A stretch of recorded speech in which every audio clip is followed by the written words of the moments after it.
Bismillahirrahmanirrahim. Assalamualaikum warahmatullahi wabarakatuh. Teman-teman, hari ini kita masuk ke pertemuan kedua ya. Melanjutkan dari pertemuan sebelumnya tentang himpunan. Kali ini kita akan membahas tentang sistem bilangan real dan pertidaksamaan. Tujuan pembelajarannya bisa teman-teman baca sendiri. Yang jelas kita bisa masuk ke konsep ini setelah kita mempelajari bab sebelumnya, yakni tentang himpunan. Kita bisa sama-sama lihat langsung.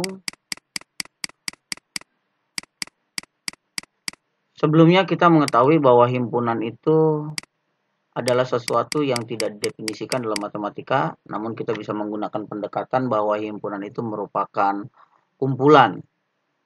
Ya, kumpulan atau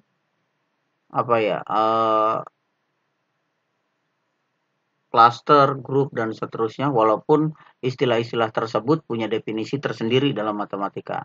Untuk mempermudah pemahaman aja bahwa terkait dengan himpunan bilangan, kita mengenal ada bilangan asli, dimulai dari 1, 2, 3, dan seterusnya. Himpunan bilangan asli ya. Jadi, himpunan bilangan asli digabung dengan 0, kita mengenalnya sebagai bilangan cacah, himpunan bilangan cacah. Himpunan bilangan cacah digabung dengan himpunan bilangan bulat negatif atau negatif bilangan asli, maka itu menjadi himpunan bilangan bulat. Himpunan bilangan bulat dengan bilangan pecahan menjadi himpunan bilangan rasional. Nanti ada bilangan irasional, ada rasional dan irasional. Gabungan dari rasional dan irasional kita menyebutnya himpunan bilangan real. Nanti ada bilangan imajiner dan puncaknya adalah bilangan kompleks. Dalam hal ini kita akan bahas mengenai himpunan bilangan real, kita tidak sampai pada himpunan bilangan kompleks. Oke teman-teman, supaya lebih runtut, saya tidak mengikuti alur ini karena di sini disampaikan dari bilangan rasional dulu, kemudian masuk ke bilangan irasional, masuk lagi ke bilangan bulat, bilangan cacah, sampai pada bilangan asli. Gitu. Untuk mudah pemahaman, saya akan mulai dari bilangan asli dulu, biar teman-teman secara runtut memahaminya. Oke. Karena dari definisinya nanti harus hierarki juga. Ini teman-teman. Seperti yang tadi ditunjukkan dalam diagram, kita bisa mulai dari himpunan bilangan ya. Himpunan bilangan asli, himpunan bilangan asli. Secara internasional simbolnya itu N. Ingat, penamaan himpunan itu harus menggunakan huruf kapital dengan kurung kurawal 1, 2, 3, dan seterusnya. Ini adalah himpunan bilangan asli. Kemudian di beberapa textbook dalam matematika, bilangan asli itu dimulai dari angka 0 teman-teman. Jadi tergantung dari buku yang kita baca. Ini secara internasional dulu ya. Nanti ada juga yang memulai dari 0. Tapi di Indonesia kita sebutnya dengan bilangan cacah kalau dimulai dari 0. Bilangan cacah ya, himpunan bilangan cacah. Itu saya sebut aja C. Ini sebetulnya tidak terlalu dikenal secara internasional. Dari 0, 1, 2, 3, dan seterusnya. Kemudian ada bilangan bulat, himpunan bilangan bulat. Dalam dunia internasional itu menggunakan simbol Z. Nah, itu adalah himpunan bilangan asli 0 dan negatifnya. Jadi kita bisa mulai dari negatif tak hingga ya, kemudian negatif 3, negatif 2, negatif 1, 0, 1, 2, 3, dan seterusnya. Teknik penulisannya macam-macam, ada juga yang menuliskannya dalam bentuk seperti ini. 0, negatif 1, 1, negatif 2, 2, negatif 3, 3, dan seterusnya. Gitu. Yang jelas anggota-anggotanya ini adalah bilangan asli, 0, dan negatifnya. Gitu. Ada kemudian bilangan yang kita kenal namanya himpunan bilangan rasional. Nah, itu secara internasional simbolnya Q. Apa tuh bilangan rasional itu? Kalau secara sederhana, itu tadi dilihat bahwa gabungan bilangan bulat dengan pecahan. Sebetulnya bilangan bulat rasional gitu. Iya, karena digabung, betul juga. Nggak salah ya. Jadi simbolnya seperti ini. Q Ki itu adalah bilangan rasional. Sebut aja bilangannya bebas berapa aja X ya. Dimana X-nya itu bisa kita nyatakan dalam bentuk P per Ki. Gitu. P dan Q-nya adalah bilangan bulat. Kita ambil dari bilangan bulat. Dan Q-nya itu tidak sama dengan 0. Contoh. Per 2 ini rasional. Kenapa? Ini udah jelas bentuknya P per Q ya. 1 ada di bilangan bulat. 1 ada di sini. Kemudian 2 juga ada dalam bilangan bulat. Jadi syarat ini udah kita penuhi. Syarat dimana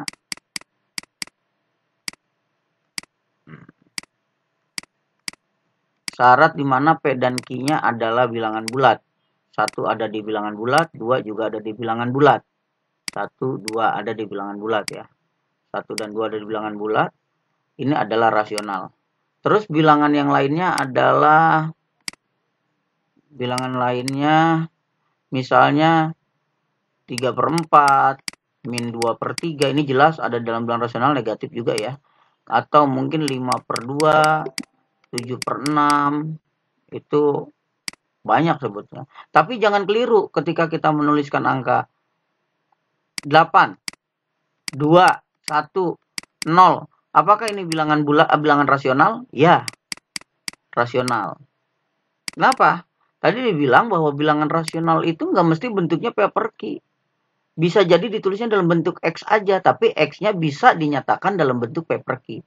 8 ini kan bisa kita nyatakan 8 per 1, 16 per 2, dan seterusnya ya. Atau mungkin 32 per 16. Itu, maaf ini. Iya per 2, maaf. Nah, gitu. Dan seterusnya yang senilai. Kemudian 2 ini sama bisa kita nyatakan dalam bentuk 2 per 1, 4 per 2, kemudian 8 per 4, dan seterusnya. Gitu. Nah 1 jelas sama ya. Jadi nggak mesti bentuknya per-peran. Karenanya tadi dia bilang rasional itu adalah gabungan dari bilangan bulat dan pecahan kita nyebutnya. Gitu, pecahan masuk, bilangan bulat masuk. 0 gimana? 0 juga masuk. 0 per A, berapapun A-nya, maka dia akan menjadi sama dengan 0. Artinya 0 itu bisa kita tulis dalam bentuk 0 per A. Yang nggak boleh sebagai catatan adalah Q-nya 0. Jadi kalau 8 per 0, ini tidak rasional. Tidak rasional ya, tidak rasional gitu. Nah, kemudian ada ciri lain dari bilangan rasional, teman-teman. Jadi ciri lain dari bilangan rasional, kalau kita lihat di sini, ciri lain dari bilangan rasional itu bilangan desimal yang berulang atau berpola. Contoh, 1,3333 ini berulang terus. Atau misalnya bisa juga kita lihat, ada lagi contoh keduanya, 1,636363 ya. Nah, gimana cara merubah bilangan desimal ke rasional? Itu teman-teman bisa lihat dengan cara seperti ini. Jadi ketika pengulangan di belakang koma itu adalah satu angka yang sama, 33333, itu kita bisa misalkan 1,33 ini sebagai A, kita kali kedua ruas dengan 10. Jadi 1,33 ini kan kalau dikali 10, komanya maju ke depan jadi 13,33, A-nya jadi 10A. Nah, kemudian kita pecahkan dengan memisalkan 1,33 ini kita kan paling dekat dia di bawahnya itu 12 ya. 13 itu di bawahnya 12. Kita tambahkan 12 ya, artinya ruas kiri dengan ruas kanan sebetulnya ya artinya 13,33 ini kan 12 ditambah 1 jadi 13,33 gitu kan ya. Nah, kemudian 1,33-nya kan jadi A, maka kita selesaikan didapat A-nya ini adalah 12 per 9. Jadi seperti ini sebetulnya. Cara merubah dari 1,33 ini kan berulang terus. Ini kita misalkan A-nya itu 1,33 ini sebagai A. Ya. Maka ketika saya kalikan 10 A, kenapa saya kalikan 10? Karena 3-nya berulang terus nih. 3 cuma 1/10 mengulangnya. Maka ini kan komanya jadi maju jadi 13,33 dan seterusnya ya, dan seterusnya. Nah, 10A sendiri, 13 ini kan bisa saya ubah menjadi 12 ditambah 1, 13 kan. Tapi di sininya 3-3-nya tetap ada. Dengan kata lain, 10A sama dengan 12 ditambah 1,33 ini kan A. Gitu ya. Ya, Maka kita dapat 10A diambil A-nya pindah ruas jadi A sama dengan 12. 10 diambil 1, 9A sama dengan 12. Maka A-nya adalah 12/9. Jadi 1,33 ini kalau diubah menjadi desimal, menjadi pecahan, maka kita dapat A-nya itu sama dengan 12/9. Jadi 12/9 itu hasilnya adalah 1,333 dan seterusnya. Nah, terus gimana bentuk yang lainnya? Contoh yang lainnya. Kita lihat. Nah, di sini teman-teman kan lihat pengulangannya 63, 63, 63 berarti butuh 2 angka nih. Maka kita kalinya dengan 100, 1/100 kan ini artinya. 1/100. Sama dengan cara yang sama, kita bisa lakukan seperti itu teman-teman. Ya, untuk 6 berapa tadi? 63, 63, 63 kalau nggak salah. Oke. Jadi contoh kedua ya. Contoh kedua untuk 1,6363, maaf. Ini ciri bilangan rasional itu terjadi pengulangan 1,238, 238 dan seterusnya. Nah, kita misalkan seperti tadi, saya sebut aja B 1,6363 terus 63-nya berulang ya. Maka ketika saya kali 100 B saya dapat 163,6363 dan seterusnya. Nah, 100B ini sama aja dengan 162 ditambah 1,636363 dan seterusnya. Maka saya dapat 100B ini akan sama dengan 162 ditambah, ini kan B tadi. Tambah B, maka 100 diambil 1, 99B akan sama dengan 162. Dengan kata lain, B-nya adalah 162/99. Jadi 1,6363 dan seterusnya itu akan sama dengan 162/99. Ya, mudah-mudahan teman-teman bisa memahami, nanti bisa diulang secara ya bisa latihan ya supaya lebih jelasnya. Itu salah satu ciri dari bilangan rasional. Nah, kemudian ada apa? Ada bilangan irasional, teman-teman. Bilangan kalau tadi rasional bisa dinyatakan dalam bentuk P per Q, Q-nya bilangan bulat, Q-nya enggak 0. Nah, kalau irasional itu tidak bisa dinyatakan dalam bentuk P per Q. Ciri lainnya apa? Kalau tadi rasional diubah menjadi bilangan desimal dia berulang, kalau irasional itu dia tidak berulang, dia tidak punya pola. Contoh, pi 3,14. Sejauh ini kan kita tahu waktu zaman SLTA, pi itu kan 22/7. Padahal itu cuma pendekatan, aproksimasi. Ya, sejatinya nilai pi itu dia tidak berulang di belakang koma itu. Makanya ketika di level perguruan tinggi atau SLTA sebelum kelas 3, untuk V ini udah tidak dirubah, biarkan dia sebagai pi. Contoh lainnya adalah bilangan E, Euler number. Itu nilainya 2,71828 dan seterusnya. Contoh ketiga bentuk akar. Jadi bentuk akar itu semua bentuk akar. Akar 2, akar 3. Awas, akar 4 bukan bentuk akar. Karena akar 4 itu kan hasilnya 2. Akar 5, akar 6, nah itu ketika diubah menjadi desimal dia tidak berulang. 41, 45, 13, 56 ini unpredictable, nggak bisa kita prediksi berapa angka selanjutnya. Itu kenapa bentuk akar seperti akar 2, akar 3, akar 5, akar 6, akar 7, akar 8, akar 9 bukan ya, karena 3 hasilnya. Itu merupakan bilangan irasional. Nah, bilangan rasional dengan irasional kita gabungkan itu disebut bilangan real. Jadi kalau teman-teman tadi udah dapat bilangan tadi pertama bilangan asli digabung dengan 0 itu kita sebut bilangan cacah ya. Cacah digabung dengan negatif dari bilangan asli itu kita sebut bilangan bulat. Bilangan bulat digabung dengan pecahan itu kita sebut sebagai bilangan rasional. Nah, ada bilangan yang irasional. Terakhir, gabungan dari rasional dan irasional digabung itu semestanya adalah bilangan real. Jadi gabungan dari irasional dengan rasional itu kita sebut bilangan real, teman-teman. Ya, itu kita sebut bilangan real. Jadi bilangan real itu apa? Real itu adalah gabungan irasional, himpunan bilangan rasional digabung dengan bilangan rasional. Itu untuk pengantar sistem bilangan real. Ini dia ke bawah. Caca asli tadi udah. Kemudian kita akan coba setelah punya himpunan itu, ada sesuatu yang kita kenal dengan sifat medan dan sifat urutan bilangan. Sifat yang pertama adalah sifat komutatif, teman-teman. Jadi untuk X dan Y anggota real, jadi X tambah Y sama dengan Y tambah X. Atau X kali Y sama dengan Y kali X. 2 tambah 3 sama dengan 3 tambah 2. Atau 2 kali 3 sama dengan 3 kali 2. Begitupun negatif dan seterusnya ya. Bagaimana dengan bilangan negatif? Min X kali min Y, ya sama aja dengan min Y kali min X kan. Oke.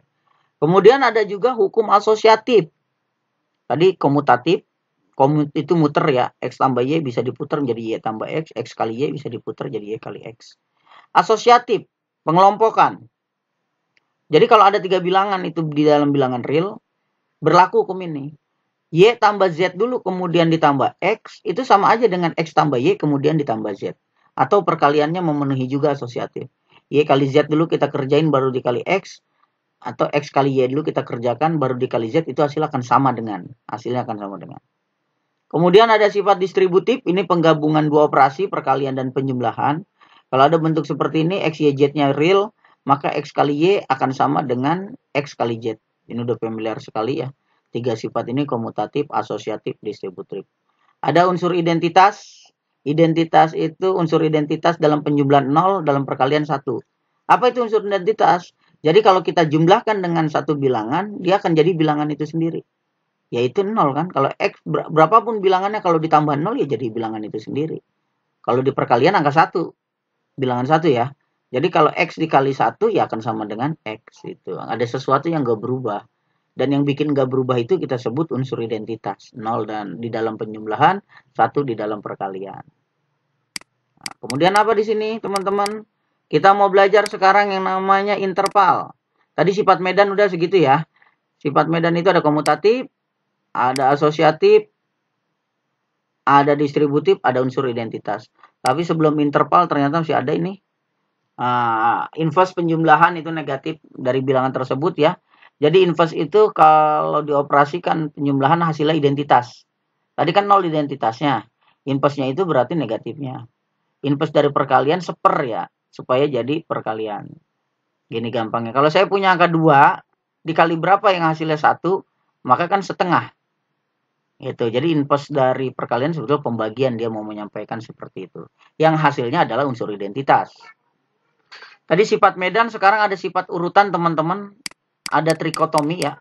Ada ketentuan nih. Ada trikotomi. Apa itu trikotomi? Dia bilang begini, kalau X, Y anggota real, maka 3 kemungkinan aja. Jadi kalau kita ngambil 2 bilangan sembarang, kemungkinannya 3. Kalau tidak lebih kecil, akan sama dengan atau lebih besar. Bilangan 1 dengan bilangan yang lainnya. Jadi kalau X, Y, saya ambil 2 bilangan, bisa jadi X-nya lebih kecil Y, X-nya sama dengan Y, atau X-nya lebih besar Y. Ada juga ketransitifan. Ketransitifan itu gimana? Dia bilang kalau X kurang dari Y, Y-nya kurang dari Z, maka X pasti kurang dari Z. Ini berlaku juga untuk lebih besar dari. Jadi kalau X lebih besar Y, Y-nya lebih besar dari Z, pasti X-nya lebih besar dari Z. Itu namanya ketransitifan. Ada sifat penambahan. Jadi untuk penambahan, X kurang dari Y, dan ada Z sembalang bilangan real, maka awalnya kan X kurang dari Y. Kalau dua-duanya ditambah Z, maka dia posisinya nggak akan berubah, tetap kurang dari. Nah, kalau untuk perkalian, hati-hati teman-teman, ada positif, ada negatif ya. Kalau X kurang dari Y, kita kali Z-nya positif, maka tetap dia lebih kecil. Tapi kalau tanda kurang dari, kita kali Z-nya adalah negatif, maka tandanya akan berubah jadi lebih besar. Hati-hati, di sini lihat real positif dan real negatif. Kalau dikali positif, tanda tidak berubah. Kalau dikali negatif, tandanya berubah. Kemudian kita akan mengenal yang namanya bentuk interval. Bentuk interval ya. Sekarang kita akan mengenal bentuk interval. Nah, teman-teman lebih enak kita lihat langsung tabel ya. Kita lihat langsung tabel ini. Penulisan interval. Lihat, ada 3 teknik penulisan yang kita kenal hingga saat ini. Ada yang menggunakan interval. Awas, penggunaan kurung di dalam matematika itu sangat sensitif, memiliki arti yang berbeda. Ada penulisan himpunan, menggunakan himpunan, ada menggunakan garis bilangan. Lihat di sini teman-teman. Kalau saya menggunakan kurung biasa, ini kita sebut kurung buka ya. Kurung buka A dan B, artinya apa? Artinya kalau kita gambarkan pada garis bilangan, ada A sama B, semua bilangan yang ada di antara A dan B itu masuk. Tapi AB-nya enggak. Atau kita tulis dalam himpunan, ada bilangan di antara A dan B gitu. Jadi ada bilangan di antara A dan B, nulisnya seperti ini. Pakai interval tuh, interval buka disebutnya. Nah, kalau interval tutup, ini artinya bilangannya di antara A dan B, tapi A dan B-nya ikut. Kalau tadi A dan B-nya nggak ikut. Gitu. Nah, kalau yang ini adalah A-nya tutup, B-nya buka. Artinya A-nya ikut pakai tanda sama dengan, tapi B-nya tidak ikut, tidak ada tanda sama dengan. Nah, yang ini A-nya buka, A-nya tidak ada, tidak ikut, tidak ada tanda sama dengan, B-nya full ikut, B-nya ikut. Jadi ada tanda sama dengan di B. Gitu. Contoh ya, mungkin perlu contoh biar teman-teman juga nggak terlalu bingung. Jadi, saya misalnya punya seperti ini teman-teman.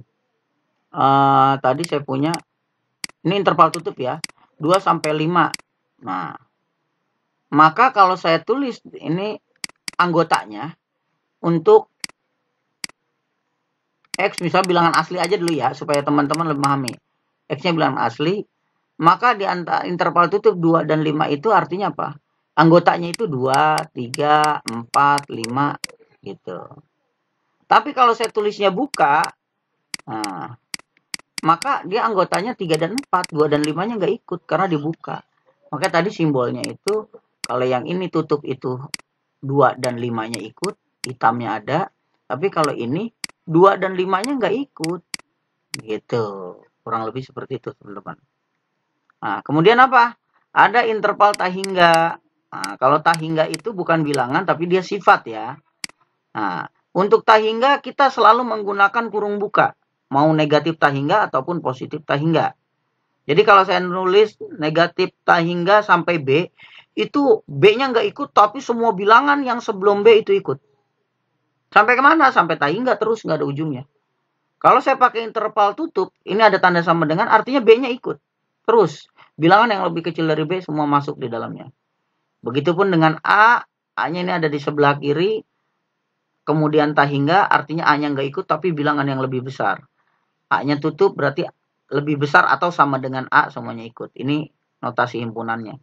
Nah, kalau saya tulis seperti ini adalah simbol garis. Jadi dari tak hingga sampai tak hingga, ini yang disebut real. Jadi bilangan real kalau ditulis dalam interval notasinya dari negatif tak hingga sampai tak hingga, kalau ditulis pakai garis bilangan seperti ini. Garis lurus memanjang kedua arah tanpa henti. Itu adalah bilangan real. Dan setiap titik dari garis bilangan itu punya angka ya, punya bilangan. Misalnya 0. Di antara 0 sama 1 itu bilangan realnya itu padat sekali kan, ada setengah, ada seperempat, ada seperdelapan. Wah, tak hingga itu. Begitupun ada bilangan irasional di sana. Ada akar 2. Wah, itu banyak sekali bilangan irasional. Bahkan irasional lebih banyak dari bilangan yang rasional. Gitu. Oke. Setelah kita mempelajari itu, sekarang kita bisa masuk ke pertidaksamaan, teman-teman.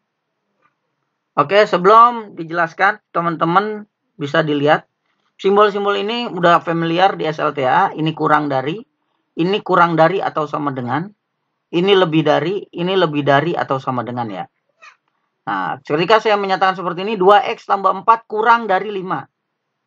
Nah, ini 2 kurang dari sama dengan x kuadrat min x kurang dari sama dengan 6. 2x lebih dari 6. Ini adalah contoh-contoh dari pertidaksamaan. Nah, untuk menyelesaikan permasalahan pertidaksamaan, kita kenali dulu sifat-sifatnya ya teman-teman. Menggunakan yang tadi kok, trikotomi. Apa sifat penjumlahan pada pertidaksamaan. Jadi kalau dia ditambah bilangan positif, maka ruas nggak berubah. A kurang dari B nih. Ya, kemudian kita tambahkan bilangan sembarang C. Ini mau positif negatif kalau penyebelahan nggak ngaruh. Jadi sama aja dengan A tambah C kurang dari B tambah C. Begitupun kalau dikurangi. Jadi jika masing-masing ruas ditambahkan 5, maka tetap kan 2 tambah 5, 7. 5 tambah 5, 10. Tetap 7 kurang dari 10. Ini nggak berubah. Jadi 2 kurang 5, ketika ditambah 5 kedua ruas, masih menggunakan kurang dari. Ya. Begitupun kalau dikurangi. Ketika dia kurang dari, tetap hasilnya masih kurang dari. Ya. Kita lanjut. Nah, dia akan berubah kalau perkalian. Nah, perkaliannya ternyata si C-nya negatif. Kalau dia positif sih nggak berubah. Kalau dikali 3 dua-duanya 2 kali 3, 5 kali 3 ya 6 kurang dari 15 dia tetap. Nah, tapi kalau dibagi, awas hati-hati teman, begitu pun dibagi bilang positif dia masih nggak berubah ya. Nah, tapi kalau dikali negatif, hati-hati. 2 dikali negatif 2 itu kan jadi negatif 4. 5 dikali negatif 2 jadi negatif 10. Maka tanda berubah. Yang tadinya kurang dari menjadi lebih dari. Begitu dengan pembagian. Kalau dibagi dengan negatif, tanda akan berubah. Oke. Jadi intinya tanda pertidaksamaan tidak berubah jika kedua ruas positif dan dikuadratkan. Jadi udah ketahuan nih positif. A kurang dari B, A-nya positif, B-nya positif. Kita kuadratkan, maka tanda nggak berubah. Gitu. Nah, jenis-jenis pertidaksamaan, ada pertidaksamaan linier, kita lihat dari variabelnya pangkat 1 semua di sini, itu kita sebut pertidaksamaan linier ya.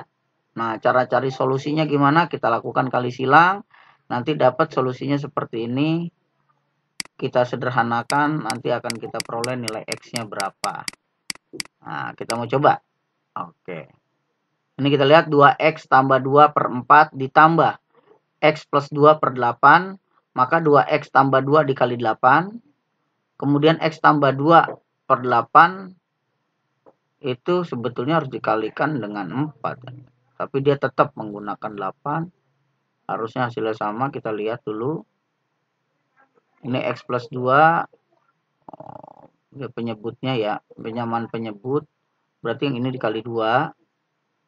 Oke, 2X plus 2 ada yang dikali 2, dengan X plus 2 itu tetap ya, nggak berubah. Kurang dari 8 plus X plus 12. Nah, dari mana nih Pak? Oke, kita kerjain aja dulu ya, biar nggak bingung. 2X plus 2 per 4.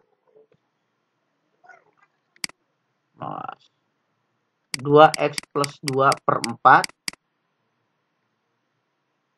Ditambah X plus 2 per 8 kurang dari X plus 12. Ini dulu kita selesaikan teman-teman. Kalau saya biasanya lebih cenderung, ya sebenarnya kalau ngelihat seperti ini kan penyebutnya berbeda, samakan dulu penyebutnya. Dari dulu kita belajar begitu kan ya, samakan dulu penyebutnya, samakan penyebutnya, maka ini dikali 8, 2X plus 2 dikali 8, kemudian ditambah X plus 2 dikali 4, kita boleh pakai cara itu, per 4 kali 2, 4 kali 2 itu 32 ya. Nah, saya coba cara yang ini. Jadi kita kalikan silang tadi 2X plus 2 dikali 8. Dapatlah 2X kali 8, 16X.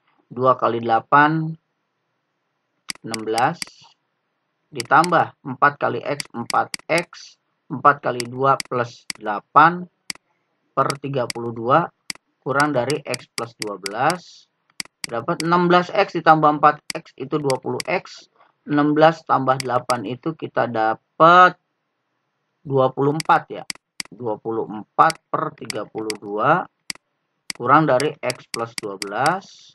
Nah, 32 kita pindah ruas ke sana teman-teman. 20X plus 24, intinya kedua ruas dikali 32 nggak merubah tanda ya. 32X ditambah, nah, 32 kali 12, ini kan bilangan cukup besar nih ya. Ini saya biarin aja dulu 32 kali 12 ya. Dikali 12. Atau langsung mau kita kerjain lah. Lupa saya ini kelas ekonomi. Jadi langsung 32 dikali 12 kita dapat 4, 6 ya. 2, 3, 4, 8, 3, 2, 8, 4. 4. Yang X kumpulkan di luas kiri, maka kita dapat 20X diambil 32X kurang dari 384 diambil 24. 20 diambil 32 itu 12. Min 12X kurang dari 384 diambil 24, 360 ya. Terus 60. Nah, semuanya dibagi 12 nih. Atau dibagi negatif 12, maka tanda berubah jadi lebih besar. Jadi 360 dibagi negatif ya, negatif 12.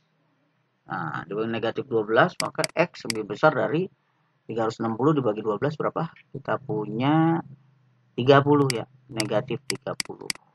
X lebih besar dari negatif 30. Jadi kalau kita lihat di sini, hasil akhirnya sama ya, X lebih besar dari negatif 30. Oke, seperti itu. Nah, kalau pertidaksamaan kuadrat gimana nih? Nah, pertama, caranya ruas kanan dibuat 0 dulu, kemudian difaktorkan. Tentukan nilai variabel misalnya X dan buktikan dengan garis bilangan. Ada 3 tahapan ini.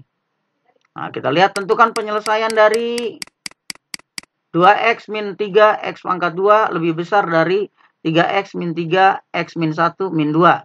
Nah, ini kita jadikan persamaan kuadrat dulu. Kita ubah 3X kali X, 3X kuadrat, 3X dikali min 1, itu dikali min 2.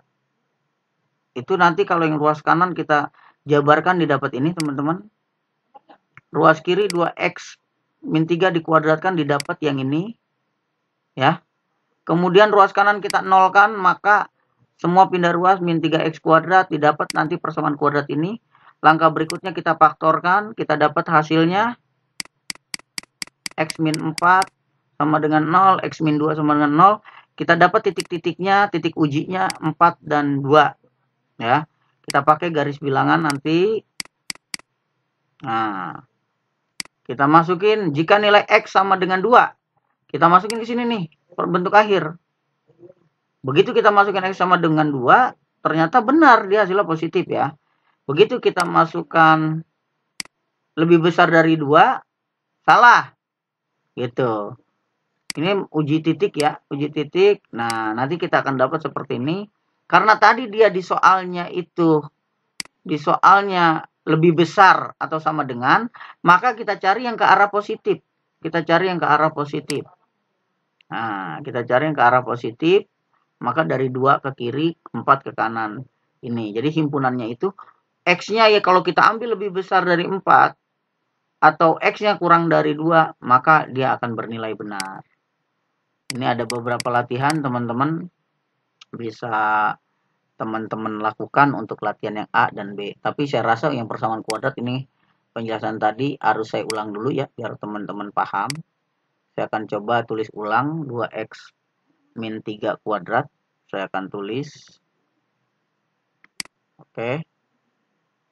2X min 3 kuadrat lebih besar dari sama dengan, dia bilang 3X min 3, X min 1, 3X min 3, X min 1, dan min 2. Nah, ini kita jabarkan 2X dikuadratkan 4X kuadrat ya.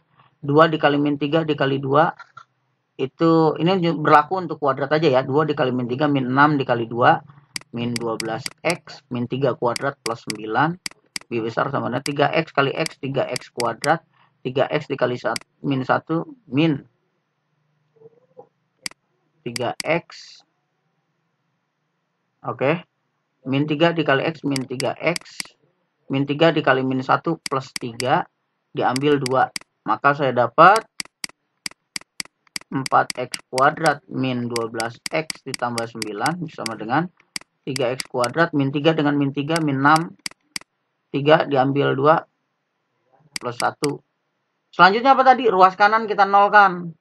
Maka punya 4 diambil 3 kan sama-sama satu suku nih. X kuadrat dengan X kuadrat. 4 diambil 3. X kuadrat. Nah, ini jadi plus ya, pindah ruas. Min 12 ditambah 6. Itu jadinya min 6X. 9 diambil 1. Itu plus 8. Lebih besar sama dengan 0. Oke, teman-teman. Sampai di sini bisa dipahami ya. Nah, selanjutnya apa? perhatikan, kita faktorkan nih. X kuadrat min 6X plus 8 kita sama dengankan 0 aja dulu.